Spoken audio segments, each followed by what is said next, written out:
welcome. Welcome back to the Tres Leches Sports Podcast. I'm Gary Matos. As always, joined by my friend, my colega, longtime baseball announcer, Uri Beniguel. How you doing, Yuri?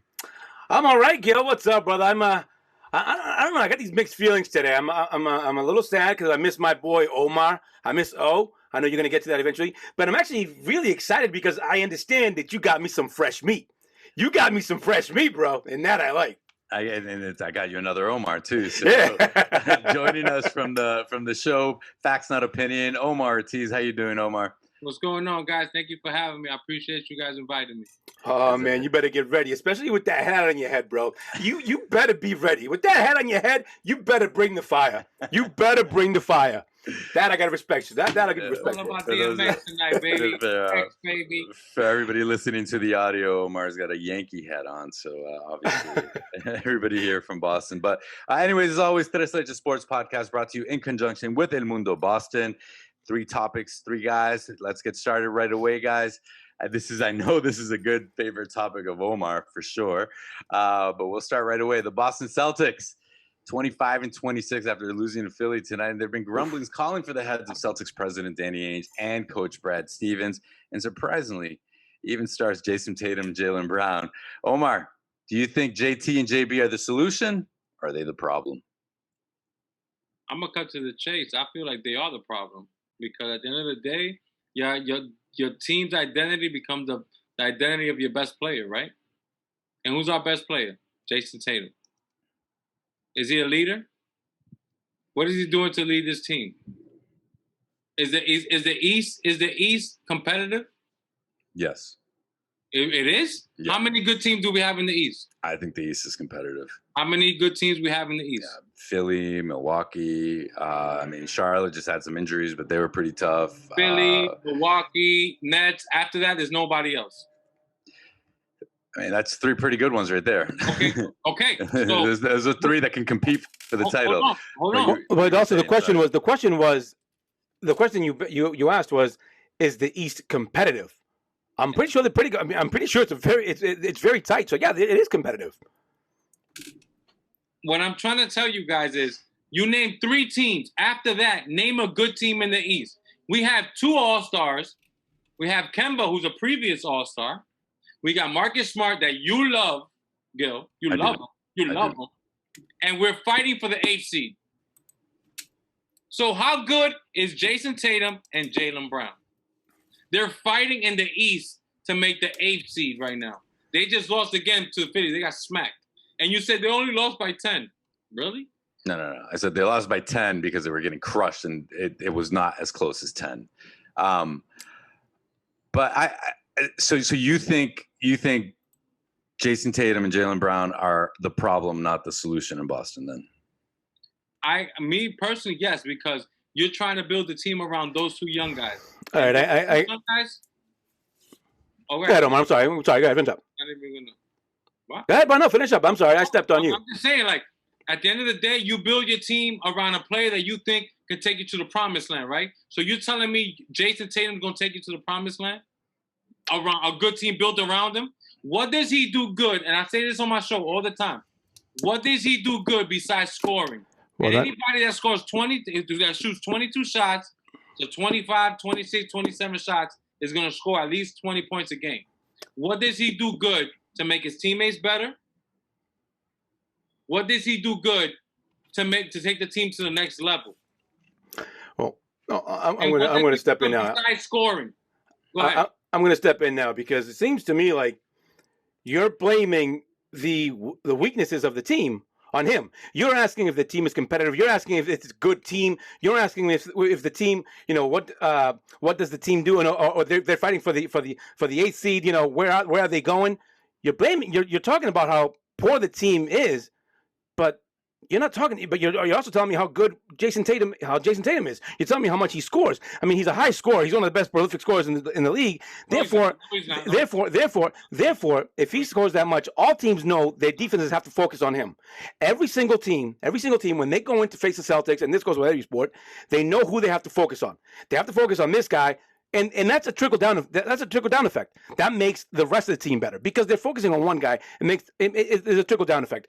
Correct me if I'm wrong. Now, I'm looking at a guy who's also 23 years old. At 23 years old, I'm looking at the same guy who just this past Sunday became the youngest player in Celtics history to reach 5,000 career points.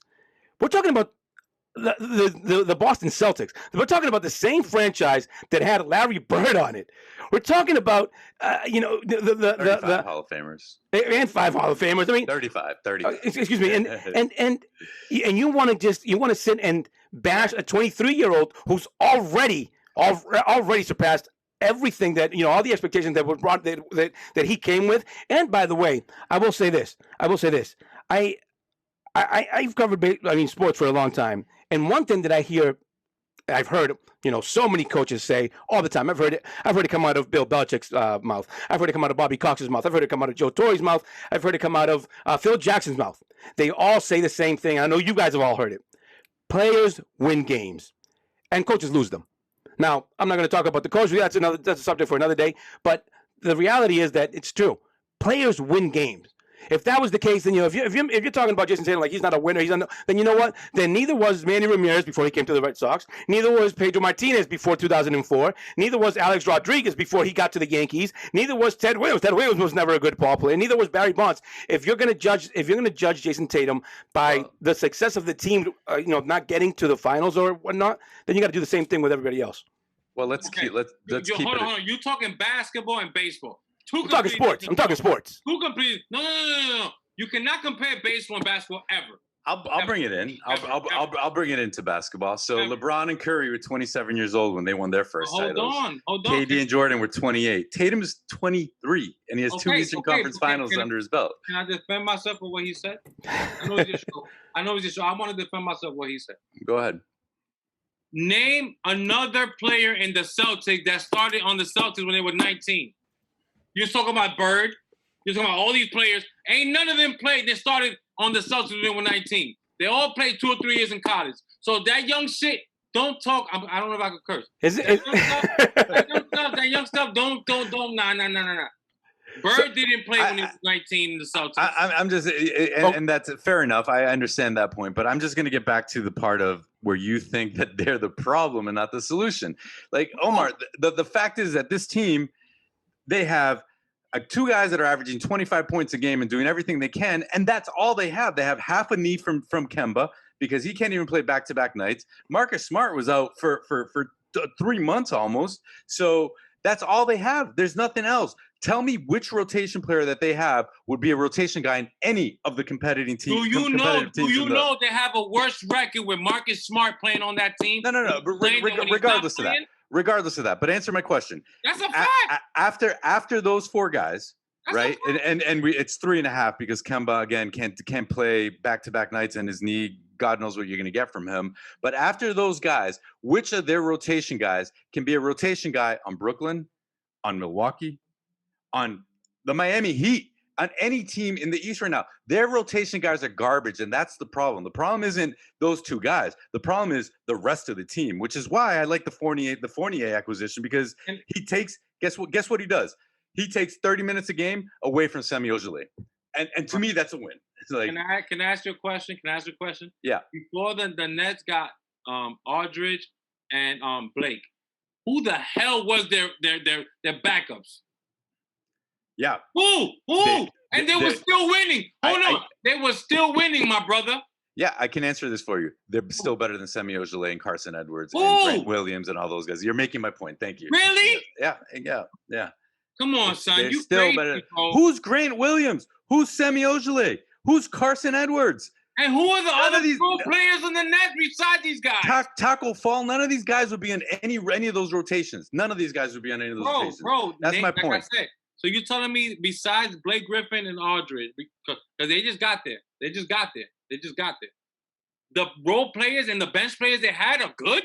So what are you doing now? You're comparing 23-year-old Jason Tatum to a 31-year-old finished product in Harden and a 30-year-old finished product in KD?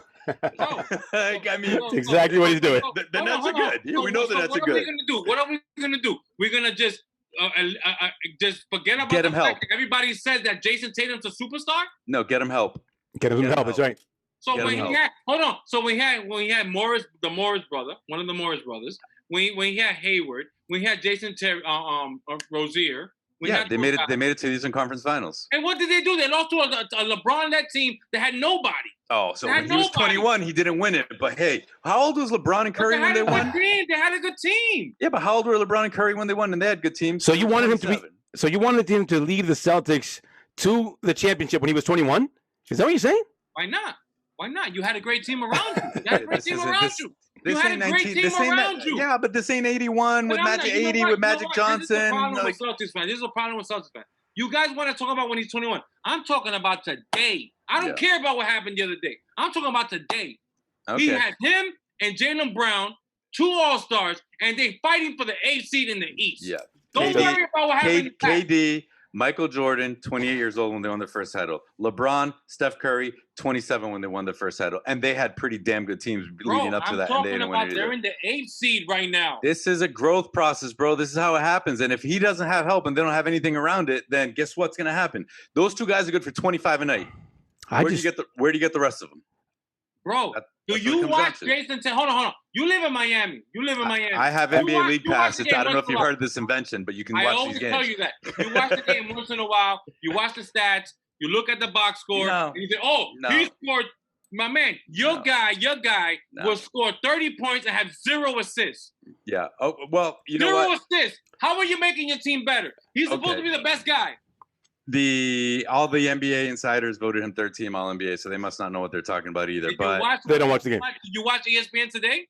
Yeah, they don't watch the games then. But I'll tell you right now. My brother, did you watch ESPN today? Did you watch ESPN today? I have no interest in the hot takes that they have, but I'll tell you right now.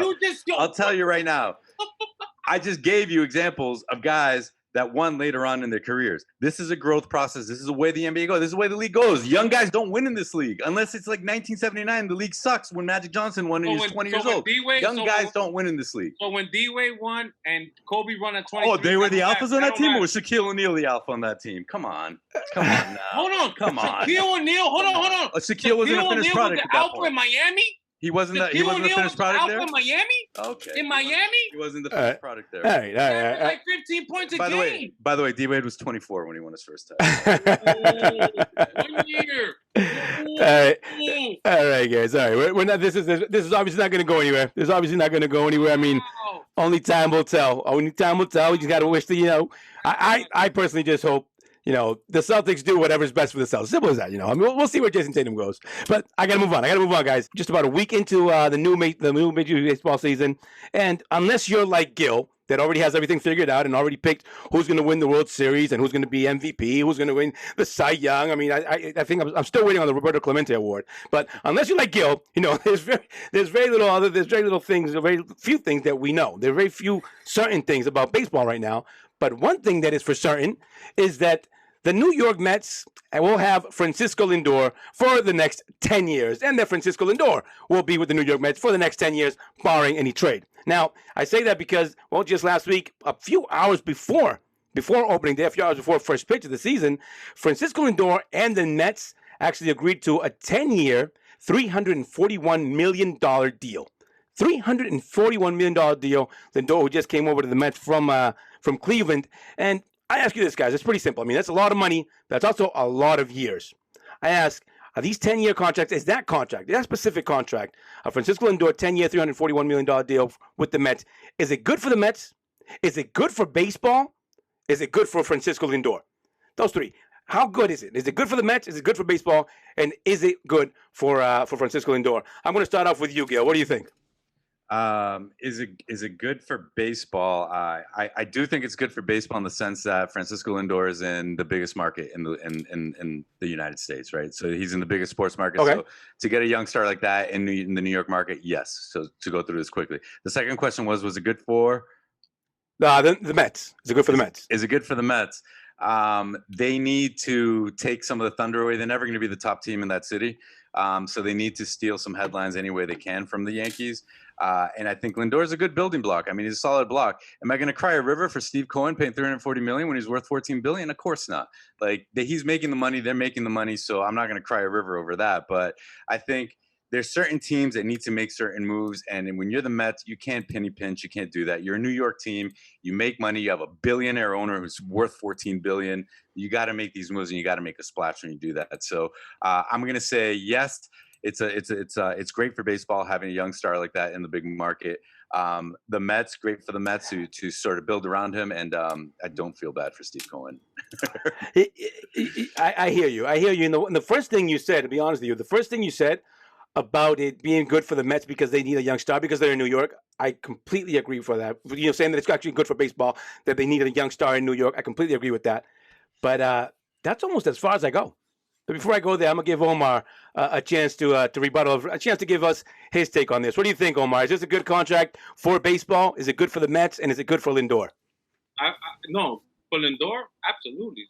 You make the money, you secure the bag. Get that bag.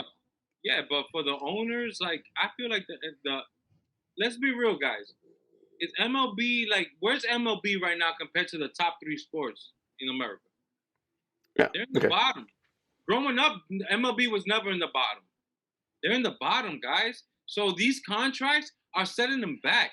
For example, I brought up in my show, and I talked to you, Gil, about Tatis.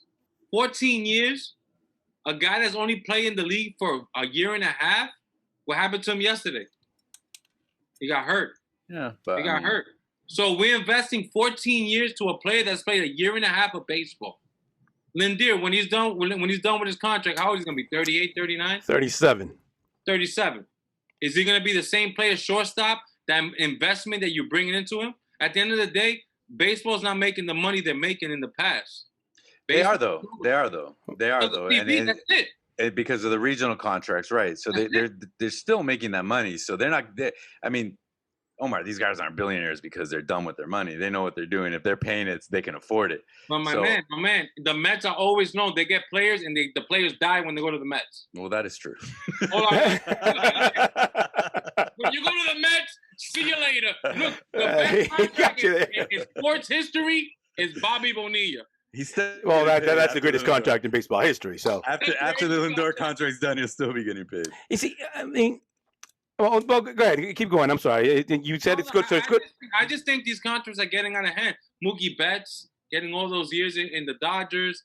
I feel like they getting themselves to a situation that they can't get out of. I get it. For example, look at the Red Sox. The Red Sox make all the money in the world, and they did not want to sign Mookie Betts to that contract. And the Red Sox make money. They made a mistake, but let's look at that contract. That contract's ridiculous. Yeah, but I mean, I'm not writing the checks. You're not writing the checks. Over 10 years in our lifetime has hold value. A-Rod. Well, actually, there are some 10-year contracts that have out of the whole thing. A-Rod. That's it. You're going to tell me that Giancarlo Stanton's not going to work out? Really? You're going to tell me Giancarlo Stanton's going to be a bad contract? No, you cannot compare him to A-Rod. Oh my God! Don't ask me a question if you don't like to my answer. Are you going to tell me that Giancarlo Stanton's contract is not going to work out? So hold on. Has he worked out for the Yankees? You're going to tell me that contract is not going to work out? Are you serious? What's the size of the contract? The Giancarlo Stanton? What is it? He's got a what is it, 10, 11-year contract? I'll look up the specifics, but it's one of those lengthy ones. It works out for Stanton because he plays 50 games a year. Of course it works. It doesn't work out for the teams. Yeah. Well, but they have the money. They have the money though. Listen, guys. For the players, it makes a ton of sense. If I can get that years, of course you're gonna sign. But for the organization, it don't make sense. Tatis has played 1 year and a half. And he came in before he signed that contract with a back issue. And before he can even complete that 1 year of this contract he just signed, what did he do yesterday? He got hurt. Yeah, but he players might be out 2 or 3 months. Players are going to get hurt. You take those risks. I mean, that's part of the game. You do not take a risk when a player has played only a year and a half of baseball. No, it's a risk. Well, that's the Red Sox did that with Dustin Pedroia more or less. The Rays did that. That work out. The Tampa Bay Rays actually worked out pretty good. They ended up winning a World Series with them, more than one. 4 years. They ended up that is assumed. That is a risk that is assumed, Omar. That's part of the conscious decision that these owners make. They understand that. They absolutely understand that. Listen, the contract worked out. You're going to tell me that Dustin Pedroia was a mistake? Oh my God! If you're going to say that, we can turn this off right now. Evan Longoria with the Tampa Bay Rays. The Tampa Bay Rays did almost the exact same thing with Evan Longoria. And please don't tell me that didn't work out. I think that what the Padres did with Tatis. Dustin Pedroia, now you want to talk about Evan Longoria? I just gave you 2 examples. That's how it goes. I mean, and I disagree with you on that Tatis thing. Pedroia's been relevant. When's the last time Dustin Pedroia been relevant? Yeah, we're not talking about Dustin Pedroia right now, but I'll tell you. No, I know, but going back to the Tatis contract, I fully disagree with you. I think what they did was brilliant. I think what the Padres did was absolutely brilliant because essentially they get him for $29 million a year for a player that was going to probably cost you $45 million a year. So I think the way they did it was great. And hey, you know what? Injuries happen. It's bad luck. It happened. Like, now look, if this is something that's going to happen every year and he's going to be out like Stanton is for 2/3 of the year every year, then I mean, shit, then that's a bad contract. But I mean, I can't knock them for getting a 22-year-old young guy in for what's essentially going to be $29 million. Like, yeah, it's you take out the arbitration years that he has and everything else. That's $50 million that you're putting into the contract as well. I think it was a great deal. But can I ask you a question though? When you get to scout a player, it takes games, it takes years for you to scout a player. So the player he was when he first came into the league, no one knew, like no one could scout him the way 2-3 years down the road. That's why baseball, the scouting game is tough. You get to scout a player and understand what a player does good, what he does bad, how you can pitch to him, how you can get him out, what's his juicy pitch, what is not. So at the end of the day, he's only played a year and a half. Once the scouts figure him out, you telling me dig down inside, Tatis is one of the best players to ever play this game? I mean, he's not getting paid like he's one of the best players ever played this game. Name another player that's got 14 years guaranteed. That Lindor has 14 years. Tatis doesn't. Tatis is 10 years. But Lindor has he has a resume compared to Tatis. Yeah, but he has. I'm saying Tatis has a 10-year contract, which is going to take him to his age 32 season. They basically just tied in his prime seasons for essentially $29 million a year. Is it a risk? Of course, it's a risk. Nobody knows how he's going to do if he's going to continue where he's going. But I mean, the trajectory that he's on and everything else. They roll the dice, and that's exactly. And then remember what market he's in. He's in San Diego. San Diego. Yeah. Listen. I agree. I agree that. I agree that the player. Listen, I agree with the player. You know, if you can get that contract as a player, absolutely. Now, it does come with his downsides if you're the player as well, because you know what. As a player, you also don't know what's going to happen to you within that decade. You don't know how that's going to work out for you personally, your personal life. Some, guys want to leave. If you're miserable, and we've seen it happen, almost everywhere. A player signs one of these lengthy contracts, and halfway through it, they're miserable. They don't want to play there anymore, and things go sour real quick. So that comes with its risks as well. But yes, obviously, if you're a player, you can get a contract like that. Absolutely sign it because you guarantee your future. Hold on a second. Is it good for the Mets? Yeah, is it good for the Mets? I gotta say that I agree with Gil in the sense that yes, it's a team that is always going to be in the Yankees' shadow. It's a team it's in New York. It's still in New York. You need a big star. You can afford that big star. Absolutely, go out and get them. Go get that big star. Is it good for baseball? That's where I kind of draw the line because I don't know. What I do know is that I've lived through so many financial issues. In baseball, Major League Baseball, how many work stoppages, how many threats of work stoppages have we gone through? I mean, obviously, 1995 is not that long ago. I mean, I can still remember what 1995 did to, 1994 did to Major League Baseball. I mean, just last year, it was a threat of a work stoppage over the whole COVID-19 thing, and it's always been like that with baseball. It seems like every 5 or 6 years, it seems like there's some new friction between the Players Association and Major League Baseball, and it all comes down to a lot of it comes down to these contracts that are being signed because they continue to get out of hand, and it does get to a point where even billionaires got to push back and say, "Dude, enough is enough." So, and that's not for me to say that it's a bad contract. I just don't know how healthy it is for Major League Baseball. How long can they keep this going? As long as there's billionaire owners and there's another billionaire owner that's willing to pay the same amount or pay more, then that's going to keep on happening. And unless they start colluding, and that brings up a whole other issue with the union and everything else. Exactly. Well, that's exactly it. Pay more than this, but that's exactly it. Yep.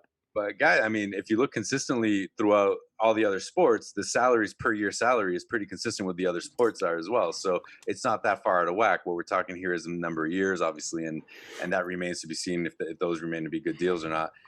You can look at most of them, and the majority of them don't work out, like you said, Omar. Absolutely. So, and they haven't been that. No, they haven't been that many either. What are we talking about? Maybe 10 total, 10-year contracts or 10 or more year contracts, something like that. There haven't been that many either. So we haven't had a big enough sample size either to say that they don't work out. I mean, let's be honest here, guys. We're not talking about an abundance of contracts. What's that? Robinson Cano. Oh yeah, Robinson Cano. Yeah. But can I say something? Like, my thing is, like, baseball is slowly dying. Baseball ain't the same game we grew up watching. It don't got the views. It don't got the. It's not the out of the top three. Who's in the bottom of the barrel? Basketball, football, and baseball. Baseball's in the bottom. We're working on that, Omar. We're working on it. We got a long way to go, my brother. So this is what I'm saying. So if all these owners are going crazy spending this money, like you said, the work stoppage is bound to happen. It's bound to happen. They're making the money though. They're not going to pay it if they're not making the money. Guys, we're going to switch some gears here to I like it. Stories of the week. One of the interesting stories of the week. Paul Pierce was fired by ESPN 3 days after posting an IG live video featuring exotic dancers. He smoked some, he drank some, a little inebriation, some twerking. Do you think that it was justified, the firing of Paul Pierce? Yuri, let's start with you. Do you think ESPN was justified in firing Paul Pierce? All right. Let me start off by saying that he was a dummy. It was a stupid thing to do. He's got to understand that. I mean, yeah, it's just stupid. I mean, we've all been living now. We've all been living with social media long enough to know that social media can be great and it can also be a bitch. I mean, let's be real, you know. And he's smart enough to understand that. So I'll start off by saying that it was a stupid mistake. Secondly, I haven't read into it, and I don't know. I don't know what his contract with ESPN states. I don't know what their regulations are. I don't know what it says. It's so I can't I can't speak on that. But if you ask me just on my opinion, as in did what I see really justify him being fired? I gotta say no. I mean, I would say, it deserves a suspension, deserves a slap on the wrist or something but deserve to get his job taken away? No, I didn't see him illegal. He was at his house. He was at home, for crying out loud. If anything, he's in trouble with Mama, and if he's not in trouble with her, then it's all good.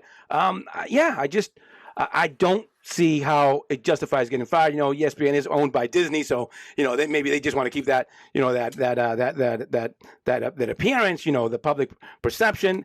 But yeah, at the end of the day, if I was ESPN, no, I don't think it justifies him being fired. The mouse runs it all, and the mouse does run it all. The mouse does now play. Omar, what are your thoughts on it? Do you think ESPN was justified in firing Paul Pierce?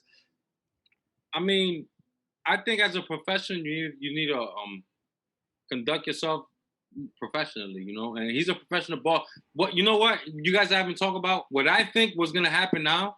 Remember, he's a finalist to the Hall of Fame. Yep. Hall of Fame. This might hurt him. It shouldn't. Might hurt him because remember who you are as a person. Like what you do, it comes a part of the decision to be in the Hall of Fame. But what did he do? What did he do?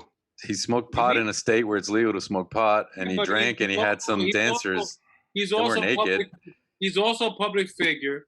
People watching him. Kids are watching him. He's supposed to be a role model, and it looks bad. Me personally, why is he supposed to be a role model? No. Me personally, he lived his life. Is at his home. All right. So does he deserve to be fired or not? Huh? Does he deserve to be fired or not? No. All right. But we gotta get political with it. Because we live in 2021. We gotta be political. He worked for Disney, so kids watch. He's Paul Pierce. He's the truth. He's a black man. Let me ask you this. If it was Larry Bird doing the same thing Paul Pierce did when he got fired? From ESPN. No. Yeah, I think so. No. I think. I mean, there's a couple of things. I mean, look, did he deserve to get fired? I'm not going to say deserve. Did he have to get fired? Yes. I don't think he deserved it because, in my opinion, he didn't do anything wrong. I mean, was it bad judgment? Like Yuri said, absolutely. He's acting like it's 2008 on social media, right? Like, oh, I don't know what I'm doing, So he shouldn't have done that because, I mean, look, guys, at the end of the day, you work for Disney. Disney has policies in place. The mouse doesn't play. They're not going to deal with that. The other thing is that Paul Pierce's time on air has been going down, going down, going down. So he was, basically it didn't cost him much to get him out of it. Now, you asked a question about if it was Larry Bird or anything else. I think the better question is if it was Stephen A., would they do it? No, they'd suspend him. They wouldn't get rid of him, but they would suspend him. But they absolutely wouldn't fire him, So I think definitely the person, I don't think it's a race thing. I think it's just a talent thing. I think it's talent. He messed with the mouse. And this is after all the criticism that he's had on or the shade that he's always thrown on LeBron James. That combination just doesn't work. Well, guys, we've reached the final segment here of the podcast, the abrazo or the chancletazo. Those of you who don't speak Spanish, abrazo is a hug, chancletazo a spanking. Let's start off with you, Omar. What do you got? Since you're the honorary guest today, what do you got for an abrazo chancletazo today? No, I got a blazo to my man DMX. I only hope, he can survive what he's going through today. I mean, this week, DMX has been a changing game. He's changed the game and the culture. I grew up on DMX. A lot of my friends grew up on DMX. And I can only hope he can survive this because he can't go out like this, And I give him a big abrazo. And I hope he survives the situation and he can live another day. Greatest rendition of Rudolph the Red-Nosed Reindeer of all time. That's true. I remember the DMX Christmas song. Yuri, what do you got this week? Hey, you know what? First of all, I want to thank Omar for being with us. Omar, thanks, brother. I appreciate it. I mean, we all appreciate it. Come back for some more ass whoopings later on, all right? Hey, thanks a lot, brother. And so I'll give you an abrazo. But I'm going to give, I got to do it. I was thinking about it. Gil, you know where I'm going. I got to go with this. I just can't hold back. I really just can't hold back. And I got to give a big ass chancletazo to the Texas Rangers. Texas Rangers opening day at Globe Life Park, beautiful ballpark. But you know what? They ruined it. They ruined it with 38,238 fans in attendance. 38,238 fans in attendance. Full house at Globe Life Park. To me, yeah, a big chunk of that because that's just ridiculous. That's just foolish. I mean, did I miss something? Did we already get rid of? Is COVID a thing of the past? Did I miss something? Do you guys know something that I don't know? But it's just absurd. Nobody has the right to endanger other people's lives, and I think that's exactly what they did. So big chancletazo to Globe Life Park and the Texas Rangers for what I consider just a big mistake. That's bigger mistake than what Paul Pierce made. There's no COVID in Texas and Florida though. No, apparently not. Guys, I'm going to give a big abrazo to, we talked about it earlier, to the San Diego Padres, who definitely had to check their underwear and make sure that Fernando Tatis did not need surgery, which he does not need surgery, thankfully, on his left left shoulder. He suffered a shoulder subluxation, which is a part dislocation, so he's going to be on the IL list, but definitely a big scare for the San Diego Padres, especially after signing that big contract. So they're definitely checking the underwear over there, and that's the second scare they get with him after signing that contract. Remember what was last week of spring training? Baseball. Remember the last week of spring training, was it? Just making a play in the hole and throwing it over. He hurt himself there. Yeah, it's I mean, time's gonna tell on that guy for sure. Time's gonna tell. They roll the dice. I can't knock them for rolling the dice on their young star, but time will definitely tell on that. But that's my big abrazo. But couple minutes left. You guys got anything else? I want to hear a little bit of Omar about Omar's podcast. Real quick, Omar, what's up? When can we hear you? What is it? Wait a minute. I don't got a podcast. I got a sports debate show. Excuse me. I'm sorry. I'm sorry. Because my stuff is a little different. We do what we do is every Tuesday night on Instagram, FNO show at FNO show. We do the show, and then on Thursday we present the episode. So basically, what we do is we talk about whatever's going on in the sports. We allow the people that's viewing to tap in, and we have a dialogue and go back and forth. And then what we do, we edit the video, and then we do an episode on Thursday. So what we do is we want to give the people who are watching to have a voice, because when we were growing up, we wanted a voice and express how we feel about the sports going on in our community. So that's what we're trying to do, and we're trying to take it to the next level. And you can tune in every Tuesday night at 8 on my show at FNO and show. FNO show. So FNO, facts, not opinion. Facts, not opinion. FNO show, that's right. Well, guys, we've reached the end of this episode of the Tres Leches Sports Podcast, brought to you in conjunction with El Mundo Boston. As always, for Uri Berenguer, for Omar Ortiz, for Mark Cabrera, who's out there somewhere. Have a great week, guys. Peace out.